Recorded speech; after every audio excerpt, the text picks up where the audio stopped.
जहाँ पर अपना आश्रम बन रहा है वहीं पर विश्वामित्र मुनि का, क्षम्यताम, दुर्वासा मुनि का आश्रम है।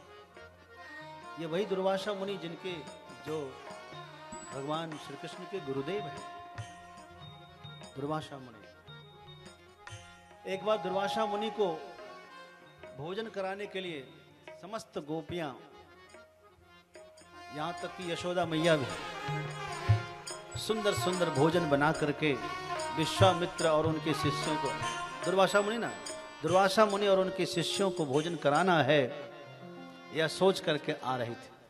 जमुना में पुल था नहीं उस समय, इस समय वहां पुल बना हुआ है, वहीं पर बना हुआ है। तो कैसे जाऊं, कोई उपाय नहीं। तो सब श्री कृष्ण से कहने लगी कि कृष्ण तुम बताओ कैसे जमुना पार होंगे, जमुना में पानी बहुत है। बोले जाओ आप लोग कह देना, यदि श्री कृष्ण योगी राज है, ब्रह्मचारी है, यदि किसी भी नारी का स्पर्श तक नहीं किया है, किसी भी स्त्री का स्पर्श तक नहीं किया श्री कृष्ण ने, तो यमुना मुझे मार्ग दे दो। सब सोचने लगे ये तो रोज हमारे साथ खेलता है, धक्का मुक्की करता है, और ये कह रहा है स्पर्श नहीं किया नारी का, झूठ ही बोलता है। एक ने कहा चलो बोल के देखते हैं कि होता क्या है। जैसे ही सबने हाथ जोड़कर जमुना जी से कहा कि यदि श्री कृष्ण बाल ब्रह्मचारी है, योगी राज है, योगिंद्र है, योगेश्वर है, कभी किसी नारी का स्पर्श ना किया हो, तो हमें मार्ग दे दो। यमुना जी ने मार्ग दिया, दोनों धार दोनों तरफ हो गया और बीच से ही मार्ग बन गया, सब पैदल चलकर पार हो गई। और आकर उसी जगह जहां अपना आश्रम बन रहा है, वो हमारे पड़ोस में दुर्वासा ऋषि का आश्रम है। दुर्वासा ऋषि और उनके शिष्यों को सब गोपियों ने, यशोदा मैया ने भी प्रेम से प्रसाद पवाया है। और भोजन कराने के बाद जब वापस जाने लगी, वो सिद्ध स्थान है इसलिए बोल रहा हूं, वापस जाना था, फिर जमुना में पानी, अब क्या करें।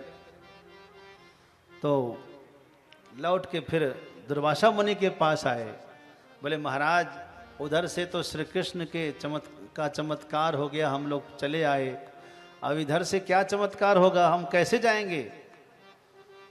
तो दुर्वासा मुनि ने कहा जाओ जमुना से कहना कि दुर्वासा मुनि केवल दूर्वा का रस ही पीते हैं, उसके अलावा कुछ भी ना खाते हो, तो जमुना महारानी हमको मार्ग दे दो। बोले भाई रे भाई, ये तो इतना खाया है, हंडी का हंडी सब खत्म कर दिया, और कैसे कह रहे, एकदम झूठा। लोगों ने कहा कि चलो कह के देखते हैं। और जब सब जमुना किनारे गए और जाकर कहा हे जमुना मैया, यदि दुर्वासा मुनि केवल दूर्वा का रस ही दूर्वा मतलब दूब का रस ही पीते हो, उसके अलावा कुछ भी न खाते हो, तो हमें मार्ग दो। और जमुना महारानी ने तुरंत मार्ग दे दिया, सब उस पार चले गए। अब सारा दिन ये लोग सोचते रहे कि हुआ कैसे भाई, ये तो असंभव कैसे हुआ। हाँ। तो एक ने कहा कि जैसे चेला झूठ वैसे गुरु भी झूठ, लेकिन ऐसी बात नहीं। बात तो ये थी, देखो बंधुओं, ये सब होता है केवल भाव का खेल है। किसका खेल है? श्री कृष्ण ने क्या कहा, ये कहना कि श्री कृष्ण यदि योगेश्वर हो, ब्रह्मचारी हो, किसी परनारी का स्पर्श तक न किया हो, बात तो यही थी। जो गोपियां थी श्री कृष्ण के लिए वो परनारी थोड़ी थी, उसको तो नारी भी नहीं मानते थे श्री कृष्ण, इतना प्रेम था। श्री कृष्ण तो 11 वर्ष होते होते चले आए थे मथुरा, 7 साल में तो गोवर्धन उठा चुके थे। 7 साल का बच्चा यदि किसी नारी को स्पर्श करता है तो क्या नारी समझ के करता है? मां का भाव, मां भाभी बहन यही जानता है वो नारी क्या होती, नारीत्व क्या होता है उसमें, ये भाव तो उसमें रहता ही नहीं है।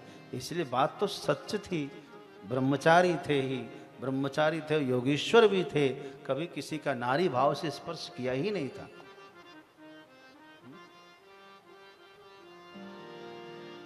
और महर्षि दुर्वासा की बात करें, दुर्वा का रस ही पीते थे। अभी जितना खाया सो क्या भाव था, हमने कुछ नहीं खाया है? हाँ, यदि आप इतना समझ जाएं कि शरीर अलग है, मैं अलग हूं, शरीर की जरूरत है, आप वो दे रहे हैं, आत्म तत्व अलग है, शरीर अलग है कि नहीं है?